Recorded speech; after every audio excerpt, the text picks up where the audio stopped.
మనం జాగ్రత్తగా గమనిస్తే తెలంగాణ భౌగోళిక స్వరూపం బిగించిన పిడికిలి మాదిరిగా ఉంటుంది.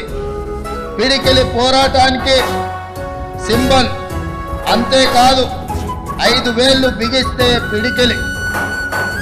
తెలంగాణలో అన్ని జాతులు, అన్ని కులాలు, మతాలు కలిసికట్టుగా ఉంటాయన్న సందేశం ఇందులో ఇమిడి ఉంది. బిగించిన పిడికిలి కొండలనైనా పిండి చేయగలదు. ఐక్యంగా సమైక్యంగా ఉండే తెలంగాణకు బిగించిన పిడికిలి ఉన్నంత శక్తి ఉంది. ఇది 4 కోట్ల ప్రజల పిడికిలి. ఇది ఎప్పటికీ ఇలాగే ఉండాలి. పెత్తందారులపై, నియంతలపై ఈ పిడికిలి ఎప్పటికీ పోరాట సంకేతంగా ఉండాలి.